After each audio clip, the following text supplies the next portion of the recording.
Today we are going to learn one of the most important algebraic techniques in Pure Mathematics 1, completing the square. Completing the square is a method used to rewrite a quadratic expression into a special form. This form helps us find the vertex of a graph, determine maximum or minimum values, solve equations, and even derive the quadratic formula. Let us begin with a simple quadratic expression, x squared plus bx plus c.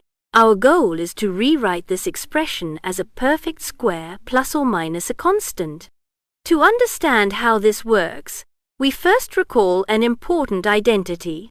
The expansion of x plus a all squared gives x squared plus 2ax plus a squared. Now compare this with x squared plus bx. We want 2a to equal b. So a must equal b divided by 2. This tells us that x plus b over 2 all squared will expand to x squared plus bx plus b squared over 4. Notice something important here. When we form the square, we automatically create an extra term b squared over 4, which was not in the original expression, so we must subtract it to keep the expression balanced. So we write x squared plus b x plus c equals x squared plus bx plus b squared over 4 minus b squared over 4 plus c. Now the first three terms form a perfect square, x plus b over 2 all squared, plus c minus b squared over 4. And that is the completed square form. Now let us extend this idea to a more general quadratic. A, x squared plus b, x plus c. When the coefficient of x squared is not 1, we must first factor out a from the first two terms. So we write a multiplied by x squared plus b over ax plus c. Now we complete the square inside the bracket. Half of b over a is b over 2a. So we add and subtract its square inside the bracket. This gives a multiplied by x plus b over 2a all squared minus a multiplied by b squared over 4a squared plus c. Now simplify the second term carefully. The a cancels with 1 power in the denominator, giving a multiplied by x plus b over 2a all squared minus b squared over 4a plus c. So the final completed square form is a multiplied by x plus b over 2a all squared plus c minus b squared over 4a. This is the key result you must remember. Completing the square is extremely important in A-level mathematics because it allows us to identify the vertex of a quadratic graph directly. It helps us find minimum or maximum values quickly. It is used in coordinate geometry, especially circle equations, and it forms the basis for deriving the quadratic formula. In examinations, students often lose marks by forgetting to halve the coefficient of x correctly, forgetting to subtract the extra squared term, making algebra mistakes when simplifying fractions. So always work carefully and show every step clearly.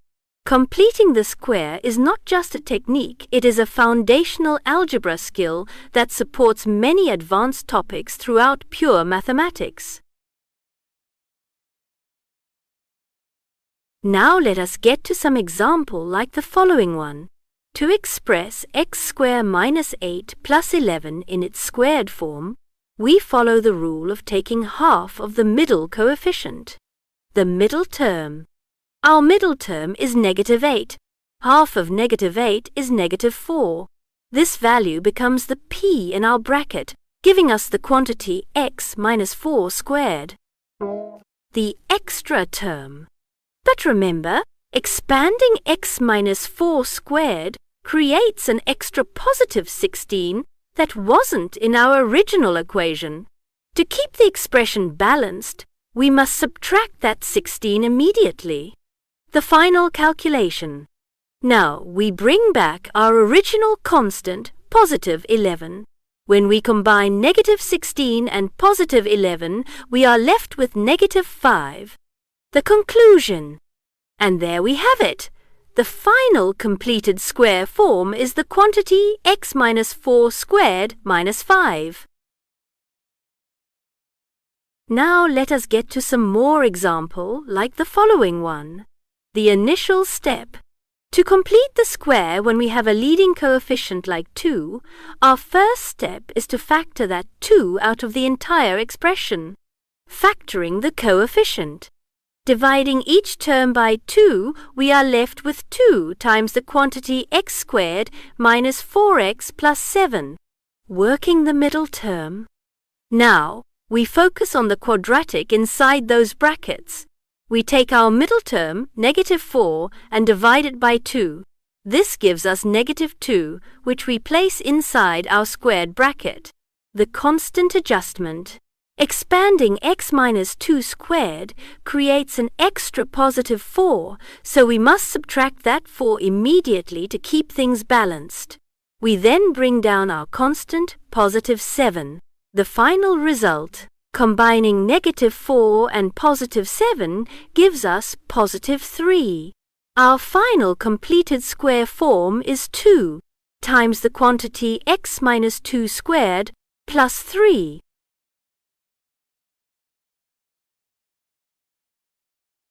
By looking at our expression, 7 minus 8x minus 2x squared. To use the completing the square method, our first rule is to rearrange the terms into standard descending order. This gives us negative 2x squared minus 8x plus 7. Factoring the coefficient. Next, we notice the leading coefficient is negative 2. We factor this out from the x terms only. Following the rule of division, negative 8x divided by negative 2 becomes positive 4x. Now we have negative 2 times the quantity x squared plus 4x, with our constant plus 7 sitting outside. The half and square rule. Now for the core step, completing the square inside the bracket. We take our middle coefficient, which is positive 4, and apply the half and square rule. Half of 4 is 2, and 2 squared is 4. To maintain mathematical equivalence, we add and then immediately subtract this 4 inside our bracket, creating the perfect square. The first 3 terms inside our bracket x squared plus 4x plus 4 now follow the perfect square identity. We condense them into the quantity x plus 2 squared. Don't forget the negative 4 we subtracted earlier. It's still there inside the main bracket. Distributing and finalizing. Finally, we distribute the leading negative 2 back across the terms. Negative 2 times our squared bracket remains as is, but negative 2 times negative 4 gives us a positive 8. Adding that 8 to our original constant of 7 results in 15. Our final polished form is 15 minus 2 times the quantity x plus 2 squared. We begin with the expression 9x squared minus 6x minus 3. To reach the required form, we first recognize that 9x squared is a perfect square, which can be written as the quantity 3x squared. Next, we look at the middle term, negative 6x. Following the perfect square identity, we rewrite this as negative 2 times our first term, 3x times 1. This identifies 1 as the constant we need. Now we complete the square. We add 1 squared and subtract 1 squared inside our working to maintain the balance of the equation. The first 3 terms, 9x squared minus 6x plus 1 now form a perfect square trinomial. We condense these into the squared binomial, 3x minus 1 all squared. Finally, we account for the negative 1 and the original constant, negative 3. Combining these gives us negative 4. The final simplified form is the quantity 3x minus 1 squared minus 4. Boost your O and A level grades with Portallect Learning Channel. We provide affordable, expert solutions for mathematics, physics, chemistry, biology, and English to help you succeed. Subscribe, like, and share today to unlock the next update and master your exams. We begin with the expression 2x squared minus 12x plus 19. Our first step is to factor out the leading coefficient, 2, from the terms containing x. This leaves us with 2 times the quantity x squared minus 6x, with 19 sitting outside. Next, we complete the square for the expression inside the bracket. We take half of the middle coefficient, 6, which gives us 3. Squaring 3 gives us 9, so we add and subtract 9 inside the bracket to keep the equation balanced. The first 3 terms inside our bracket now form a perfect square trinomial.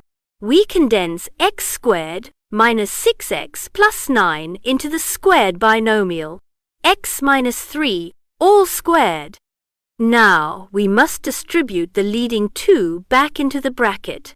2 times our squared binomial remains as is, but 2 times negative 9 gives us negative 18. Finally, we combine our constants. Negative 18 plus 19 results in positive 1. The final completed square form is 2 times the quantity x minus 3 squared plus 1. Now we begin with the equation x squared minus 10x plus 2 equals 0. Our first step is to isolate the x terms by moving the positive 2 to the right side, where it becomes negative 2. Next, we apply the rule for completing the square. We take half of the middle coefficient, negative 10, which gives us negative 5.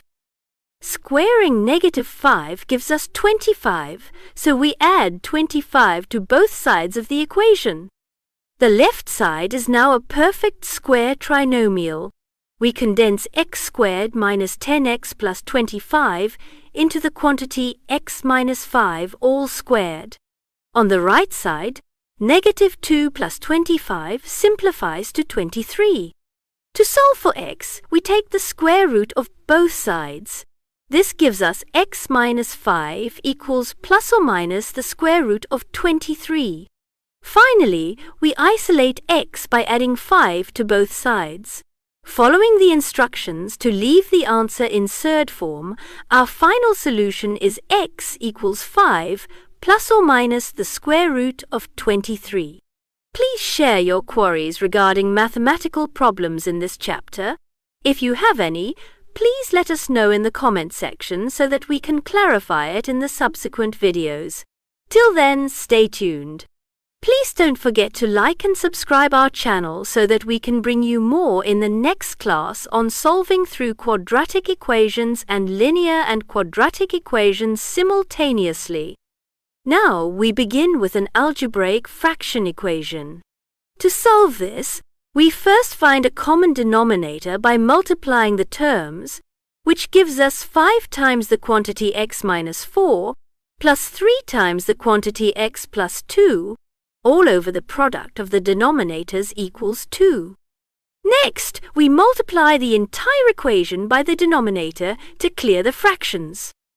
After expanding the brackets and simplifying, we rearrange the terms into a standard quadratic equation. 2x squared minus 12x minus 2 equals 0. To make the math easier, we divide every term by 2, leaving us with x squared minus 6x minus 1 equals 0. We then move the constant 1 to the right side. Now we complete the square. We take half of negative 6, which is -3, and square it to get 9.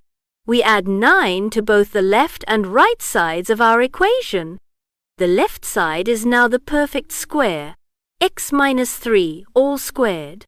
On the right side, 1 plus 9 gives us 10. To find the final value, we take the square root of both sides and then add 3 to isolate x. As requested, we leave the answer in surd form, x equals 3 plus or minus the square root of 10. Now, we begin with a right-angled triangle. According to Pythagoras' theorem, the sum of the squares of the two shorter sides must equal the square of the hypotenuse. This gives us the equation, x squared plus the quantity 2x plus 5 squared equals 10 squared. Next, we expand the brackets and simplify the equation. After combining like terms and setting the quadratic to 0, we divide by 5 to make the numbers easier to work with. This leaves us with x squared plus 4x minus 15 equals 0. To find the value of x in surd form, we use the completing the square method. We move 15 to the right side, then add half of 4 squared, which is 4 to both sides of our equation. The left side now becomes the perfect square, x plus 2 all squared. On the right side, 15 plus 4 gives us 19. Now we take the square root of both sides, giving us x plus 2 equals plus or minus the square root of 19. Finally, we isolate x by subtracting 2. Because x represents a physical length in a triangle, it must be a positive value. Therefore, our final answer in surd form is x equals -2 plus the square root of 19. Now we begin with the equation 3x squared plus 5x minus 7 all raised to the power of 4 equals 1. To solve this, we take the fourth root of both sides. This gives us two possible cases. The expression inside the brackets must equal either +1 or -1. In the first case, we set the quadratic equal to +1. Subtracting 1 from both sides gives us 3x squared plus 5x minus 8 equals 0. This factorizes neatly into 3x plus 8 times x minus 1, giving us our first two real solutions. X equals -8/3 and x equals 1. In the second case, we set the quadratic equal to -1. Adding 1 to both sides gives us 3x squared plus 5x minus 6 equals 0. Because this does not factorize easily, we use the quadratic formula. Plugging our coefficients into the formula, we find the discriminant is 25 plus 72, which equals 97. Since 97 is a positive number, we have two more real solutions. Our final set of real solutions includes x equals 1, -8/3, and -5 plus or minus the square root of 97 all over 6. Now we are given the equation for the path of a projectile, where y represents height and x represents horizontal distance. To find the range, we set the height y to 0, representing the moment the projectile hits the ground. By factoring out x, we find two solutions. The first is x equals 0, which is our starting point. The second solution gives us the horizontal range by multiplying 9,000 by the square root of 3 and dividing by 49. This results in a range of approximately 318.12 meters. Next, we calculate the maximum height. Because a projectile's path is a symmetrical parabola, the maximum height occurs exactly at the midpoint of the range. We take our previous result and divide it by 2 to find the x-coordinate of the vertex. We substitute this x value back into the original equation, The first term becomes 13,500 over 49. After carefully squaring and simplifying the second term, we subtract the two values. This leaves us with a maximum height of 6,750 divided by 49, which is approximately 137.76 meters. Boost your O and A level grades with Portallect Learning Channel. We provide affordable, expert solutions for mathematics, physics, chemistry, biology, and English to help you succeed. Subscribe, like, and share today to unlock the next update and master your exams.